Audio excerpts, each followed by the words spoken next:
여러분 안녕하세요. 신천지 탈퇴 매뉴얼 시간입니다.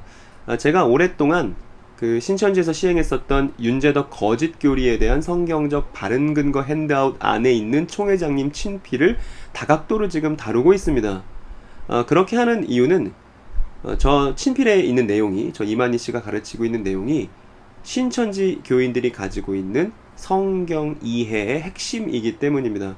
그래서 저 친필에서 언급하고 있는 세 가지 본문, 예레미야 31장, 마태복음 13장, 계시록 14장을 이해하는 것은 신천지 교인분들과 대화할 때 너무나 중요한 것이고, 또한 용기를 내서 신천지로부터 탈퇴하신 분들이 올바른 성경 이해를 찾으실 때 그때 반드시 짚고 넘어가야 되는 본문들이 또 저 마태복음 13장, 계시록 14장 이런 본문들이기 때문입니다. 그래서 신천지 탈퇴 매뉴얼에서는 지난 시간 동안 예레미야 31장과 새 언약에 대해서 두 편의 영상을, 그리고 마태복음 13장에 대해서 또 두 편의 영상을, 그리고 이번 영상에서는 계시록 14장에 대한 내용을 다루려고 합니다. 그래서 신천지 성경 해석의 전반을 다루고 또 성경적인 올바른 이해는 어떤 것인지도 여러분들께 소개해 드리려고 합니다. 그래서 오늘 요한계시록 14장을 다룰 텐데요. 주제가 주제이니만큼, 요한계시록이니만큼 바로 본문으로 들어가지 않고 우리는 어떤 개념에 대해서 먼저 이야기를 나눴으면 좋겠습니다. 그 개념이란, 아마 신천지 교인분들과 대화해 보신 분들은 꼭 이 주제에 대해서 이야기를 해보신 적이 있을 거예요. 바로 예언입니다. 근데 여러분 혹시 이 신천지 교인분들과 대화하실 때, 또 신천지 교인분들은 기독교인 분들과 대화하실 때 잘 대화가 안 되셨을 거라 생각이 듭니다. 왜냐하면 단어는 예언으로 같은데 그 예언이라는 단어의 의미가 서로 너무 다르기 때문이죠. 일단은 신천지 교인분들은 이 예언에 대해서 한자풀이로 이해하고 계시는 분들이 많이 계시더라고요. 아마 총회장님이 그렇게 가르치셨기 때문이죠. 그래서 미리 예자의 말씀 언자 이해해서 장래의 일을, 미래의 일을 미리 말하는 것이 예언이다 라고 알고 계십니다. 그런데 이때 우리가 기억할 것은 성경을 쓰고 또 처음 읽었었던 유대인들은 한자에 대해서 전혀 몰랐다는 사실입니다. 그래서 편의상 한자 이해를 가지고 이해할 수도 있겠습니다만, 마치 우리가 성경 공부할 때 모르는 단어를 국어사전에서 찾아보는 것처럼 그렇게 해볼 수도 있겠습니다만은, 더 좋은 방법은 저 예언이라는 단어가 성경에서 어떻게 사용되었는지를 직접 찾아보는 것입니다. 그래서 그 문맥에서 확인하는 것이 훨씬 더 좋은 방법입니다. 베드로는 이렇게 말했습니다. 예언은 언제든지 사람의 뜻으로 낸 것이 아니요 오직 성령의 감동하심을 받은 사람들이 하나님께 받아 말한 것이 예언이야 라고 베드로는 이야기했습니다. 그래서 이렇게 정리해 두겠습니다. 예언은 성령의 감동하심을 입은 사람들이 하나님께 받아 말하는 것. 그런데 이렇게 쓰고 나니까 베드로가 갑자기 이 예언의 정의를 왜 내렸는지 궁금해지지 않습니까? 바로 그 앞절을 보면 우리가 알 수 있습니다. 거기 보면 먼저 알 것은 경의 모든 예언은 사사로이 풀 것이 아니니 라고 베드로가 말하고, 그 다음 예언은 언제든지 하면서 예언에 대한 정의를 말하는 것입니다. 이때 사사로이라는 말은 개인적으로 라는 말이거든요. 그러니까 성경의 예언은 개인적으로 푸는 게 아니야, 하나님의 감동하심을 받은 사람들이 하는 게 예언이야 라고 지금 베드로가 이야기하고 있는 것이죠. 그리고 이 베드로가 높아심에 예언을 개인적으로 풀까봐 걱정되는 마음에 쓴 이 이야기의 신뢰를 우리는 바울이라는 사람을 통해서 알 수가 있습니다. 제가 여기 바울을 데려왔는데요. 바울에게 어떤 일이 있었냐 하면, 바울이 사람에게 받지도 않고 사람에게 배우지도 않고 예수 그리스도를 통해서 계시를 받았습니다. 그래서 바울이 이방인에게 전하는 복음은 예수 그리스도를 통해서 받은 계시의 그 내용이었습니다. 그런데 이렇게 사사로이 개인적으로 계시를 받았던 바울이 이 계시의 내용을 사사로이 두는 것으로 그렇게 내비두지 않고 어떻게 하냐면 유대인 사도들을 찾아갑니다. 그래서 그 유대인 사도들에게 자신이 개인적으로 받은 계시의 내용을 제출합니다. 그리고 바울이 이렇게 하는 이유는, 내가 만약에 이렇게 하지 않으면 내가 지금까지 달려온 것이 헛되게 될 거다라고 그렇게 갈라디아서에서 이야기합니다. 여러분들이 본문 한번 직접 찾아보시면 그 내용이 적혀 있다는 걸 확인하실 수 있을 거예요.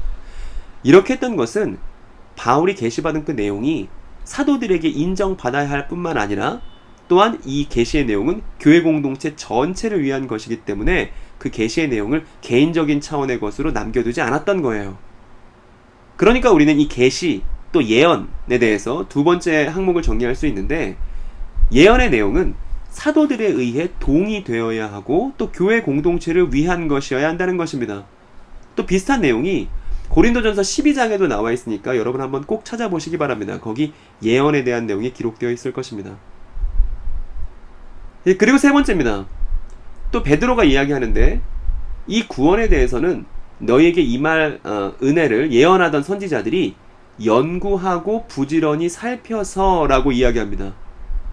그러니까 우리는 흔히 예언자라고 하면 하나님께 무슨 내용을 받아서 받아쓰기 하는 사람들로 생각합니다만, 성경의 예언은 그렇게 기록된 것이 아닙니다. 예언자들은 연구하고 부지런히 살피는 사람들이었습니다. 그래서 예언에 대한 세 번째 항목, 예언자들은 연구하고 부지런히 살펴서 증거한다 라는 사실을 기억해 둘 필요가 있습니다. 그래서 여기 누가를 데리고 왔는데요, 누가가 누가복음을 쓰면서 그 서문에 뭐라고 이야기하냐 하면, 그 말씀의 목격자 된 사람들, 그러니까 말씀이신 예수 그리스도의 목격자들이니까 사도들이죠. 또 그 사도들, 그 복음의 일꾼된 그 사람들이 전해준 그대로의 내력을 저술했다는 거예요. 근데 누가는 그 중에서도 그걸 처음부터 잘 미루어 살펴서, 그 근원부터 미루어 살펴서 시간 순서대로 차례대로 기록해서 누가복음을 썼다라고 말하고 있습니다. 그러니까 누가복음이라는 성경책은 연구와 또 비교와 여러 자료들을 또 조사하면서 쓰인 것임을 우리가 알 수 있죠. 그리고 이번에는 예언자 당사자인 예레미야를 데려왔습니다. 제가 신천지 교인분들에게 어떤 예언자를 제일 좋아하세요? 라고 물으면 예레미야를 답변하시는 분들이 많이 계시더라고요. 그래서 예레미야의 내용을 보니까 그 1장 1절 2절에 이렇게 써 있습니다. 여호와의 말씀이 예레미야에게 임하였고 라고 되어 있으니까 이제 예레미야가 성령의 감동하심을 받았고, 그때 예레미야가 하는 말들을 우리가 예언이다 라고 할 수 있겠죠.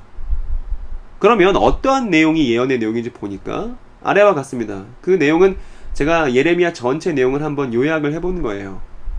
근데 여러분 아마 깜짝 놀라셨을 거예요. 특히 신천지 교인분들은 의아해 하실 거예요. 왜냐하면 지금 하나님의 말씀을 받아서 지금 전하고 있는 예레미야, 그 예레미야 예언의 내용이 다 어떻죠? 여기 보니까 회개하라, 심판이 있을 것이다. 예레미야가 탄식합니다. 또 왕들에 대해서 말하고 당대 선지자와 거짓 선지자에 대해서 얘기를 하고요. 또 미래에 대한 내용이 없는 건 아닙니다. 위로의 책이라고 제가 이전 영상에서 소개시켜드린 내용도 나오네요. 그리고 시드기야와 여호와김에 대해서도 얘기하고 마지막 날들에 대한 얘기도 하고 또 당시 있었던 나라들에 대한 신탁에 대한 내용도 이어집니다. 그러니까 우린 여기서 확인할 수 있는 건 이 예언의 내용이 예언자의 당대 현실에 대한 것이 대부분이다. 그리고 거기에 미래에 대한 내용이 추가된다. 마지막 날에 대해서, 또 회복에 대해서, 심판에 대한 미래 내용이 추가된다. 그런데 대부분의 내용은 당대 현실에 대한 내용, 당대 이스라엘 사람들에게 회개를 촉구하는 내용이 대부분임을 우리가 알 수 있습니다. 그러니까 우리가 성경에서 예언 그러면 저 네 가지 측면을 고려해 봐야 되는 거예요. 다시 정리해보면, 먼저 첫 번째로는 성령의 감동하심을 입은 사람들이 하나님께 받아서 말하는 것이 예언이고, 두 번째로는 이 예언의 내용이 혼자만 사사로이 갖고 있으면 되는 것이 아니고 교회를 대표하는 사도들에 의해서 동의되어야 한다는 것입니다. 왜냐하면 예언은 교회의 유익을 위해서 있기 때문입니다. 그리고 세 번째로 예언자들은 그저 하나님께서 불러주신 대로 받아쓰게 하는 게 아니라 각자 자신의 성격이 있고 문체가 있고 연구가 있어서 하나님의 예언을 기록하는 데는 그런 것들이 반영된다는 것이죠. 이것을 신학에서는 유기적 영감이라고 이야기를 하거든요. 그래서 예언이라고 해서 연구랑 무관한 게 아니라 연구, 조사, 또 생각하는 것, 고민하는 것, 이런 것들이 예언에 반영된다는 것이죠. 그리고 마지막으로 네 번째는 예언의 내용은 당대 현실에 대한 내용이 있고 거기에 미래에 대한 내용이 들어있다. 그러니까 무조건 미래에 대한 내용이라고 말하기 어렵다는 것입니다. 그러면 이상 우리는 예언이라는 개념에 대해 살펴봤습니다. 이제 해야 될 게 있죠. 본론으로 들어가야 됩니다. 두 번째, 여러분 요한계시록은 예언일까요? 제가 이 점에 대해서 제가 오해를 되게 많이 샀습니다. 어떤 혹자는 윤재덕씨 당신이 요한계시록을 서신서라고 하지 않았습니까? 라고 얘기했습니다. 그런데 저는 그런 말을 한 적이 단 한 차례도 없습니다. 아마 신천지 교인분들은 요한계시록은 예언서니까 예언인 거 아니에요? 이렇게 말할지도 모르겠습니다. 그런데 이 자리를 빌어서 말씀드리고 싶은 것은 역사를 좀 알 필요가 있다는 거예요. 여기 유스티누스라는 순교자가 있고요. 또 아타나시우스라는 사람이 있습니다. 또 여기 지난 시간에 소개시켜드렸던 제롬이라는 히에로니무스라는 사람이 있는데 이 사람들은 어떤 사람들이냐면 복음서라는 말을 처음 사용했다고 여겨지는 사람이 바로 이 유스티누스예요. 저스틴 마터라고 부르기도 하거든요. 영어로는요. 그리고 여기 아타나시우스라는 사람이 있는데 이 사람은 신약성경 27권을 결정하는 데 있어서 대단히 큰 영향을 끼친 사람이 이 아타나시우스라는 사람입니다. 그리고 여기 제롬은 서신서라는 말을 처음 쓴 사람으로 알려져 있습니다. 그러니까 제가 이 말씀을 왜 드리냐면요. 신약성경 27권의 확립 그리고 분류는 교회에 의해 결정된 것입니다. 그래서 요한계시록이 논란이 있었습니다만 신약성경으로 포함되는 데 있어서는 당대 교인들이 또 당대 교회 학자들이 요한계시록은 복음에 합당한 책이 분명해 라고 생각하고 결론을 내렸기 때문에 정경 안으로 들어올 수 있었다는 것이죠. 그리고 또한 복음서, 서신서, 예언서라는 분류는 성경이 쓰여지고 나중에 되었던 분류이기 때문에 거기에 너무 얽매여서는 곤란합니다. 저는 요한계시록이 서신서라고 얘기한 적이 없습니다. 요한계시록이 편지라고 얘기했죠. 그런데 후대가 분류하기를 예언서로 분류하는 것이죠. 그리고 우리가 지금 요한계시록이 예언이냐 아니냐를 따져볼 때는 우린 더 좋은 기준점들을 갖고 있습니다. 바로 이 내용들이에요. 우리가 앞에서 확인했었던 내용들. 요한계시록이 정말 예언이라면 우리가 앞에서 봤었던 예언의 조건들과 합당하게 맞아 떨어지겠죠. 그래서 우리가 확인했었던 이 네 가지 내용이 요한계시록에도 그대로 적용되는지 아닌지를 확인해 보자는 것입니다.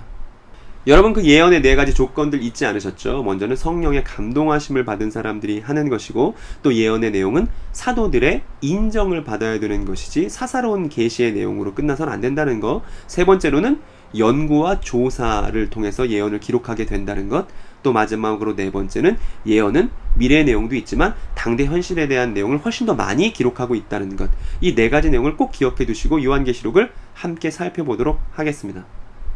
그럼 이번에는 사도 요한을 불러와야 되겠네요. 사도 요한이 요한계시록 4장에서 이렇게 말했습니다. 내가 곧 성령에 감동되었더니. 이것으로 우리는 요한계시록이 예언의 첫 번째 조건에 합당하게 부합한다는 것을 우리가 알 수 있죠. 사도 요한이 성령의 감동하심으로 말했기 때문에 요한계시록은 예언의 첫 번째 조건을 잘 갖추고 있습니다. 그리고 이번에는 바울을 불러왔습니다. 바울이 뭐라 그러냐면 내가 지금 다시 말하노니 만일 누구든지 너희의 받은 것 외에 다른 복음을 전하면 저주를 받을지어다 라고 바울이 갈라디아서에서 엄중하게 이야기했습니다. 근데 여러분 사도 요한과 사도 바울은 동시대 사람이에요. 바울은 계시를 받았습니다. 예수 그리스도로부터 계시를 받았는데 그 계시의 내용과 다른 내용, 그 계시가 전달하는 것과 다른 내용을 만약에 사도 요한이 받았다고 말한다면 바울은 이렇게 말했을 거예요. 다른 복음이라고. 그리고 그 다른 복음을 전하는 사람은 저주를 받게 된다고 얘기했습니다.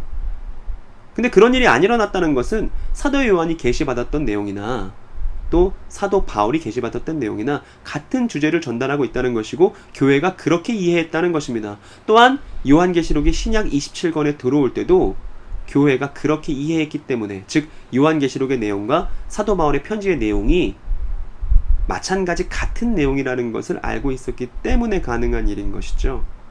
만일 그러지 않고 요한계시록만의 독특한 내용이 있어서 다른 사도들의 주장과 같은 것이 아니었다면 아마 교회는 큰 분란에 빠졌을 것입니다. 그래서 우리는 예언의 조건 두 번째 것도 요한계시록에 잘 부합된다는 것을 알 수 있습니다. 요한계시록이 사도들이 증언한 복음과 다르지 않기 때문에 신약성경 27권 안에 들어온 것이죠.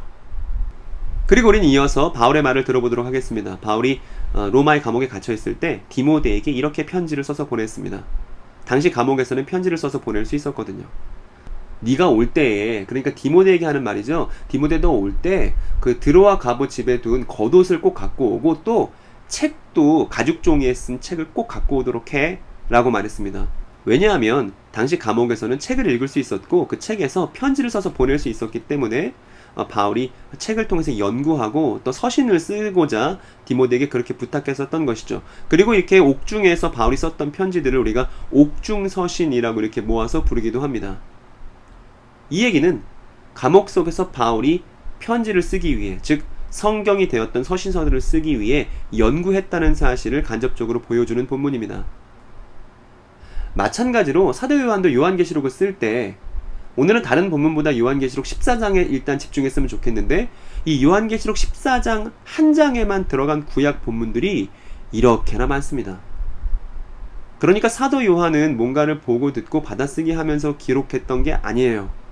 사도 요한은 하나님께서 보여주신 그 내용들을 연구하고 구약 성경을 찾아서 인용하면서 충분한 자료들을 검토하고 그렇게 예언을 써 내려갔던 것입니다.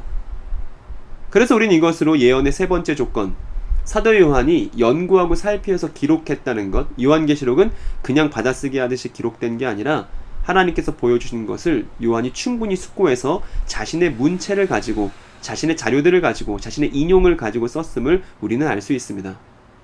그래서 우리는 요한계시록이 우리가 앞에서 봤었던 예언의 조건들에 잘 부합하다는 것을 마찬가지로 사도인 바울의 글들과 비교해 보니까 확실히 알 수가 있게 되었네요. 그런데 우리는 네 번째 항목만을 지금 남겨두고 있습니다. 요한계시록이 당대 교회들의 현실과 또 교회의 미래에 대해서 다루고 있어야 또 요한계시록이 예언이라고 말할 수 있겠죠. 예레미야 예언이 그랬듯이, 이사야 예언이 그랬듯이, 다른 예언들이 당대 현실 플러스 미래 내용을 담고 있듯이 요한계시록도 예언이기 때문에 당대 현실과 또 미래 내용을 담고 있을 것입니다. 그런데 요한계시록 본문을 직접 보기 전에 우리는 그 전에 고대 문헌 하나를 제가 여러분들께 소개시켜 드리고 싶습니다. 지금 여러분들이 보고 계신 것은 무라토리안 단편이라는, 또 무라토리안 정경이라 부르기도 하거든요. 검색하시면 나올 거예요. 이렇게 부르는 고대 문헌입니다. 언제적 문헌이냐면요, AD 170년경, 그러니까 요한계시록이 저술되고 나서 100년 남짓했을 때 쓰였던 고대 문헌이 이 무라토리안 단편, 무라토리안 정경이라고 부르는 고대 문헌입니다. 신약 성경 각각 권들에 대해서 말하고 있는데 그 내용들을 한번 제가 직접 번역해 봤습니다. 요한계시록에 대한 내용이 여기에 포함되어 있거든요. 이 내용을 보니까 바울이 권면을 위해서 고린도인들과 데살로니가인들을 위해서 편지를 썼음에도 불구하고, 그러니까 편지를 여러 번 썼음에도 불구하고 분명한 것은 단 하나의 교회가 전 세계로 퍼져나가고 있다는 것이 이게 분명하다. 즉 바울이 이 공동체 저 공동체 여러 공동체를 돌봤지만 그럼에도 불구하고 공동체들이 단 하나의 교회다라고 얘기하고 있는 것이죠. 그리고 그 뒤에 내용 보니까, 그래서 요한 또한 요한계시록에서 7교회에게 편지를 썼지만 이것은 그가 모든 교회에게 말하는 것이다 라고 지금으로부터 2000여 년 지난 고대 문헌이 증언해주고 있습니다. 그러니까 아주 오래전, 요한계시록이 기록된 지 얼마 안 되었을 때에도 교회 공동체가 요한계시록 어떻게 이해했냐면, 요한계시록은 7교회에게 편지를 쓰면서도 모든 교회에게 이야기하고 있는 것이구나, 이렇게 이해했다는 것이죠. 그러니까 이것만 보더라도 요한계시록이 당대 교회들의 현실뿐만 아니라 모든 오늘날 존재하는 교회들에 이르기까지 의미를 전달하고자 했던 책임을 우리가 알 수 있습니다. 그럼 이제 드디어 요한계시록 14장 내용을 다룰 차례가 됐습니다. 근데 제가 요한계시록 14장 내용을 다 다룰 수는 없을 것 같습니다. 그럼 영상이 너무 길어질 거예요. 그리고 제가 예전에 이단의 끄떡없는 요한계시록에서 14장을 다룬 바 있기 때문에 자세한 내용은 거기서 확인해 주셨으면 좋겠습니다. 저는 오늘 한 3가지 소주제만을 가지고 요한계시록 14장을 빠르게 검토해 보도록 하겠습니다. 먼저는 14장에 나오는 새 노래를 한번 이야기하고 싶습니다. 14장 3절에 나오는 것이거든요. 제가 읽어볼게요. 그들이 보좌 앞과 내생물과 장로들 앞에서 새 노래를 부르니 땅에서 속량함을 받은 14만 4천 밖에는 능히 이 노래를 배울 자가 없더라 라고 사도 바울이 증언하고 있죠. 그런데 신천지 교인분들은 아마 이 내용이 신천지 교인들만을 대상으로 하고 있고, 또 여기서 말하는 새 노래를 실상 계시라고 배우셨을 것입니다. 그런데 사실 그렇지가 않습니다. 왜냐하면 여기 나오는 새 노래는 유대인들이 모를 수 없는, 또 구약 성경을 사랑하는 사람들이라면 그냥 지나칠 수 없는, 이미 잘 알고 익숙한 내용이 새 노래이기 때문입니다. 그러니까 그들에게는 익숙하지 않았을 실상 계시가 저기 나오는 새 노래일 리가 없는 거예요. 그 증거는 이러합니다. 시편에 보면 새 노래가 너무 많이 나와요. 그리고 그 새 노래는 어떤 내용들인지 이미 시편에 다 기록되어 있습니다. 의인들이 부르는 노래고요. 수렁에서 건진받은 이가 부르는 노래가 새 노래고, 구원의 노래가 새 노래고, 하나님을 향한 그 감사의 노래가 새 노래고, 그 하나님의 왕들과 또 다윗을 건지시는 노래라고 얘기하고 있고, 또 구원받은 성도의 회중에서 부르는 노래라고 시편에서 이미 잘 이야기해주고 있습니다. 그러니까 새 노래는 구약 성경을 잘 알고 있던 사람들에게는 너무나 익숙한, 또 유대인이었던 사도 요한에게는 모르는 개념일 수가 없는 그런 개념이 새 노래입니다. 게다가 결정적으로 이사야서 42장에서도 새 노래가 언급되고 있습니다. 대적을 무찌르는 용사를 위한 노래. 그래서 온 땅과 바다의 만물들이 이 새 노래를 부른다고 이사야에서 말하고 있는데, 여러분, 이사야는 보통 책이 아니죠. 이사야서는 신약 성경을 이해할 때 대단히 중요한 그런 구약 본문입니다. 그래서 제가 이전 영상에서도 이사야에 대해서 언급을 많이 했습니다.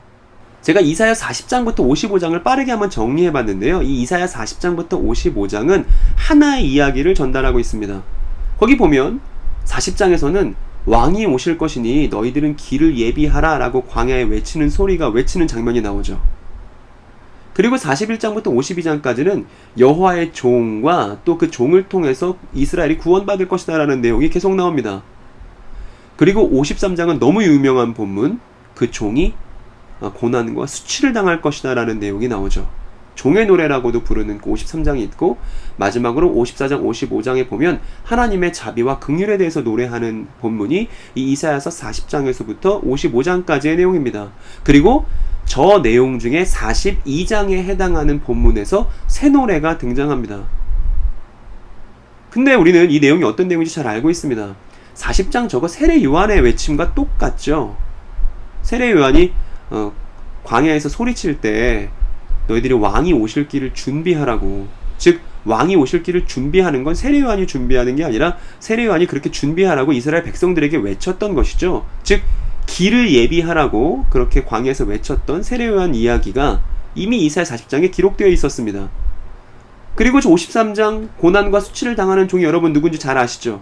십자가 고난을 당하셨던 메시아 예수에 대한 예언이 이사야서 53장이었습니다.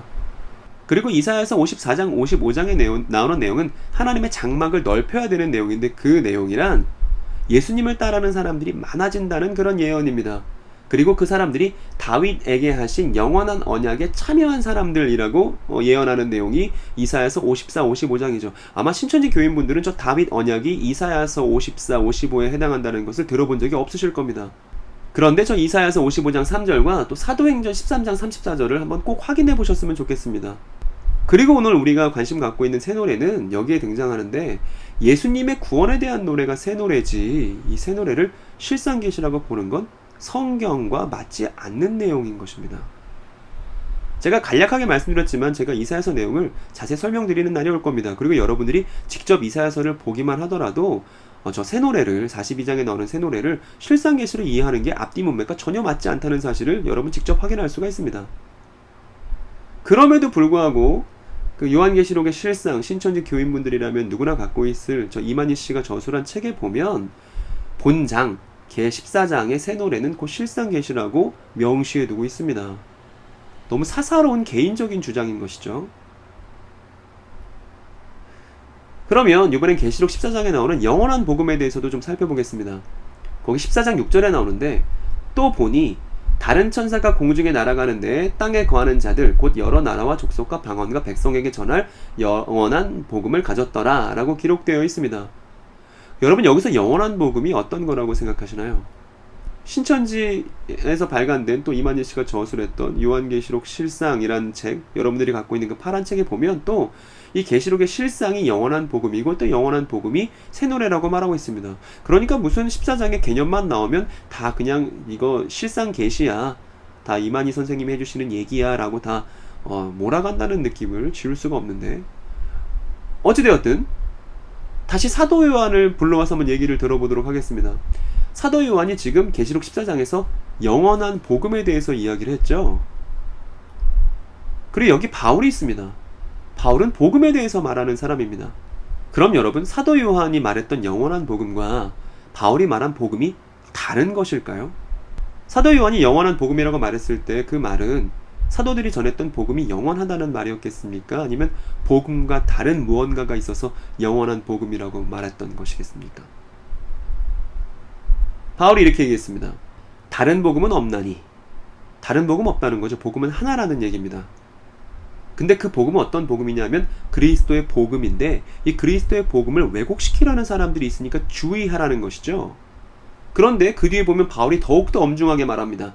그러나 바울 일행이 되었던, 아니면 하늘에서 온 천사라 할지라도, 요한계시록에 천사 많이 나오죠. 천사라 할지라도 지금 바울 일행이 갈라디아 교회에 전한 그 복음 외에 다른 복음을 전하면 저주를 받게 된다고 갈라디아서 1장 7절 8절에서 말하고 있습니다.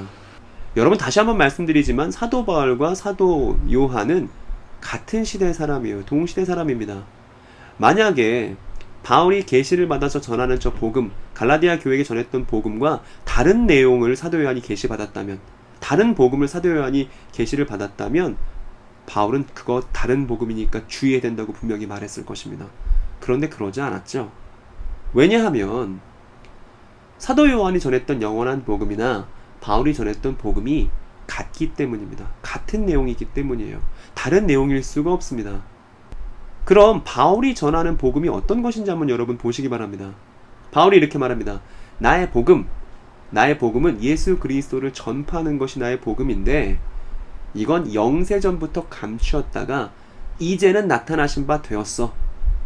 예수 그리스도께서 오시고 십자가 달리시고 부활하시고 승천하시고 성령을 주심으로 이제 그 복음이 나타났어. 영세전부터 감춰져 있던 게 마침내 계시로서 드러났어. 이게 내가 받은 계시야 라고 바울이 얘기하고 있죠. 근데 이 복음은 영원하신 하나님의 명을 쫓아 선지자들의 글로 말미암아 모든 민족으로 믿어 순종하게 하시려고 알게 하신 거야 라고 말합니다. 앞에서 사도 요한이 말했던 영원한 복음과 비슷합니다. 그 문구들이 말입니다. 그리고 그 비밀의 계시를 쫓아낸 것이니 이 복음으로 너희를 능히 경고케 하실, 즉 이 복음으로 견고케 되었던 것이 신약 교회였던 것이죠. 여러분, 그럼 이 내용을 비교해 보시기 바랍니다. 사도 요한이 전하는 복음도 여러 나라와 족속과 방언과 백성에게 전해야 되는 바로 그 복음이었고, 바울이 말하는 영원전부터 감춰져 있다가 이제는 마침내 드러나서 영원하신 하나님의 명을 따라서 된 이 복음도 모든 민족에게 전해야 하는 바로 그 복음이라고 했습니다. 그러니까 사도 요한이 전하는 영원한 복음과 바울이 전했던 이 복음은 같은 거예요. 같은 내용인 것입니다. 그러니까 요한계시록 14장은 예수 그리스도께서 이 땅에 오셔서 마침내 드러났던 그 복음에 대해서 말하고 있는 장이 요한계시록 14장인 것입니다. 복음이 영원한 것입니다. 복음과 별개로 다른 영원한 복음이 있는 게 아니에요. 그런데 신천지에서는 저 영원한 복음을 실상계시라고 주장하며 교회가 2000년 동안 사도들이 줄곧 전달해왔던 복음과 다른 별개의 내용, 이만희 씨만이 사사로이 개인적으로 갖고 있는 내용이라고 그렇게 주장합니다. 그러니까 위험한 거예요. 그리고 요한계시록 14장에서 제가 다룰 마지막 그런 주제입니다. 14장에 나오는 주 안에서 죽는 자들에 대해서도 말씀드리고 싶습니다. 거기 보면 성도들의 인내가 여기 있나니 그들은 하나님의 계명과 예수에 대한 믿음을 지키는 자니라. 즉 예수 그리스도의 계시가 드러났고 그 계시의 내용이 복음인데 그 복음을 지키는 사람들이 지금 여기에 언급되어 있는 것이죠. 근데 또 내가 들으니 하늘에서 음성이 나서 이르되 기록하라. 지금 이후로, 옛날 이제 성경에선 자금이라고 되어 있죠. 지금 이후로 주 안에서 죽는 자들은 복이 있도다 라고 되어 있습니다. 하심에 성령이 화답하십니다. 성령이 이르시되 그러하다. 그들이 수고를 그치고 쉬리니 이는 그들이 행한 일이 따름이라 하시더라 라고 기록되어 있는 내용이 이제 요한계시록에 나오는 14장에 나오는 주 안에서 죽는 자들에 대한 내용입니다. 이걸 사도 요한이 증언했던 것이죠. 그럼 여러분, 여기서 주 안에서 죽는 자들이 복이 있게 되는 지금은 대체 언제부터일까요? 저는 다른 사도들의 증언과 저 사도 요한의 증언을 맞춰볼 거예요. 그래서 성경이 일관적인 내용을 갖고 있다는 것을 여러분들께 보여드릴 겁니다. 그런데 그 전에 계시를 받았다고 주장하는 이만희 씨의 주장부터 먼저 살펴보도록 하겠습니다. 그래서 제가 이만희 씨의 책을 뒤져보면서 저 계시록 14장에 주 안에서 죽은 자들에 대해서 뭐라고 말하고 있는지를 쭉 정리해 봤는데 제가 너무 충격을 받았습니다. 왜냐하면 이만희 씨가 주장한 내용이 하나의 주장이 아니기 때문입니다. 한 사람이 두 개의 주장을 했는데 그 두 개의 주장이 충돌하고 있다는 사실을 제가 발견하게 되었거든요. 신천지 교인 여러분들도 이 점을 주목해 주시기 바랍니다. 먼저는 요즘에 여러분들이 쉽게 구할 수 있는 요한계시록의 실상, 이 책이 이만희 씨가 쓴 책인데 거기 284페이지에 보니까 뭐라고 써있냐 하면 그러니까 지금 이후 죽는 것은 죄가 죽는 것이지 실제로 사람이 죽는 건 아니라고 그렇게 기록하고 있습니다. 요즘에 그렇게 이만희 씨가 주장한다는 것이죠. 그런데 계시록의 진상이라는 마찬가지로 이만희 씨가 쓴 그 책에 보면 뭐라고 써있냐면 지금 이후 죽는 것은 순교자들이 죽는 것, 즉 목배임 당하는 순교자들이 죽은 실제 죽음을 가리키는 것이라고 그렇게 말하고 있습니다. 그러니까 지금 한 사람이 주장했다고 하기에는 너무나 그 주장이 상충하고 있습니다. 지금 이후 죽는 것은 죄가 죽는 것인가요? 아니면 실제로 몸이 죽는 것인가요? 여기에 대한 해명은 이만희 씨가 해주셔야 되는데 신천지 교인 여러분, 이만희 씨의 해명에 대해서 들어보신 적이 있습니까? 저는 지금 실상이 변개되었거나 어떤 실상의 인물들이 바뀌었다는 얘기를 지금 하고 있는 것이 아닙니다. 그런 내용에 대해서도 분명히 잘못되었지만 이 내용은 또 다른 문제를 갖고 있습니다. 왜냐하면 성경 그 자체로의 해석이기 때문입니다. 요한계시록 14장에 나오는 지금 이후 죽는 자들, 이제 지금 이후 죽는 자들은 복되다고 했는데 그 복된 자들이 누구냐에 대한 성경 해석이 이만희 씨 혼자인데 주장이 두 개가 나오는 것이죠. 왜 선생님은 한 입으로 두 말을 하셨을까요? 예전에 했던 주장과 지금 했던 주장이 판이하게 달라졌다면 그 달라진 이유는 대체 무엇이었을까요? 신천지 교인 여러분들은 이것에 대해서 알고 계셨습니까? 아니면 이것에 대한 총회장님의 해명을 들어보신 적이 있습니까?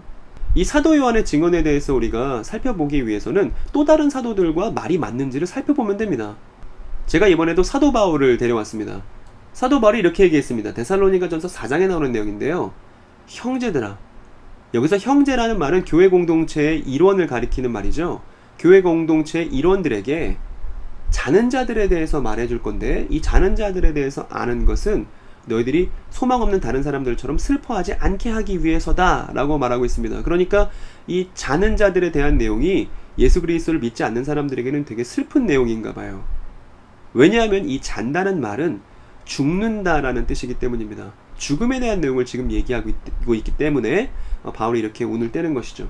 뒤에 보니까 우리가 예수의 죽었다가 다시 사심을 믿을진데 이와 같이 예수 안에서 자는 자들도, 즉 예수 그리스도를 믿고 그리고 죽은 사람들도 하나님이 저와 함께 데리고 오시리라. 즉 이 사람들이 예수 그리스도와 마찬가지로 부활하게 될 것이다. 사도 요한도 뭐라고 했냐면 요한일서 3장 2절에 예수께서 재림하실 때 우리도 그와 같이 될 것이라고 그렇게 얘기한 바 있죠. 그러니까 사도들의 증언이 일관성을 띠고 있습니다. 즉 주 안에서 죽은 사람들은 부활할 것이니까 슬퍼하지 말아라 라고 지금 바울이 얘기하고 있는 것이죠. 그리고 이번에는 누가를 데리고 왔습니다. 누가는 뭐라고 그랬냐면 누가가 사도행전을 쓸 때 스데반 이야기를 기록했거든요. 그 스데반 이야기의 맨 마지막 절에 보면 7장 60절인데 무릎을 꿇고 크게 불러 가로되, 스데반이 그런 거예요. 주여 이 죄를 저들에게 돌리지 마옵소서 이 말을 하고 자니라. 즉 유대인들의 돌을 맞고서 죽임당했던 스데반을 잔다라고 지금 표현하고 있습니다. 그러니까 주 안에서 죽는 자들은 누가나 내지는 바울에게는 주 안에서 자는 자들이라 기록된 바로 그 내용이에요. 그리고 주 안에서 죽는 자들이 복되게 된 지금은 언제냐 하면 예수님의 복음이 선포된 2000년 전부터라는 것입니다. 이것이 사도들이 일관되게 말하고 있는 지금의 의미인 것이죠. 즉 마침내 예수 그리스도의 복음이 드러나서 그 복음을 믿고 죽은 사람들에게 소망이 있다라는 내용을 이 세 사람의 목격자들이, 증언자들이 동일하게 말해주고 있습니다. 그리고 오늘 제가 여러분들께 말씀드렸던 모든 내용은 사도 요한 개인의 주장이 아니라 사도 요한과 함께, 누가와 함께, 예레미야와 함께 복수의 증언자들을 통해서 그 내용이 어떠한 건지를 확인해 볼 수 있었습니다. 그래서 영원한 복음이 어떤 것인지도 바울과 함께 보니까 알 수 있었고, 또 요한계시록이 왜 예언인지도 바울과 사도 요한을 함께 보니까 알 수 있었습니다. 그리고 예언의 의미를 우리가 확인하기 위해서 예레미야, 누가, 바울, 베드로의 증언들을 함께 살펴봤었죠. 그런데 이만희 씨의 주장은 다른 사도들의 증언과 맞지 않았습니다. 이만희 씨가 본인이 계시를 받았다고 주장하는 내용은 사사로운 것이었습니다. 그래서 다른 사도들의 주장과 들어맞지도 않을 뿐더러 이만희 씨 본인이 자신만이 실상 계시를 받았다고 그렇게 주장하고 있습니다. 그리고 이러한 주장은 성경적인 주장일 수가 없습니다.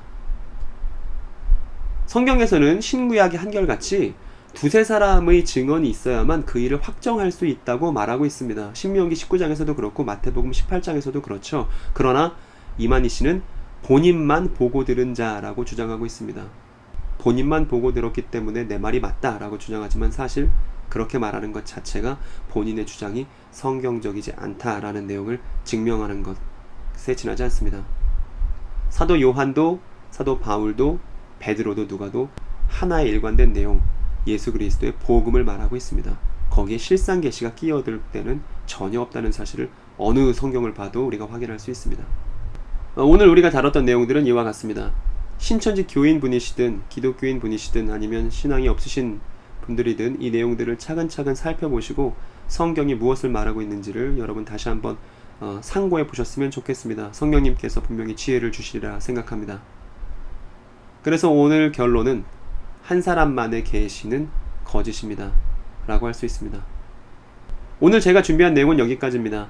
이 신천지 탈퇴 매뉴얼에서 다루는 내용을 통해서 신천지 교인분들과 또 성경에 입각한 대화가 잘 이루어지기를 바라는 그런 마음입니다. 이번 영상에도 좋아요와 구독을 또 부탁드리고 또 많은 신천지 교인분들과 대화의 장을 우리가 꼭 가질 수 있으면 너무 좋겠습니다. 그리고 신천지 교인분들도 직접 성경 내용을 펴가며 성경이 정말 그러한지를 꼭 상고해 보실 수 있는 그런 가이드라인을 저희가 제시할 수 있으면 좋겠습니다. 그럼 신천지 탈퇴 매뉴얼은 다음 영상으로 찾아뵙겠습니다. 시청해주셔서 감사합니다.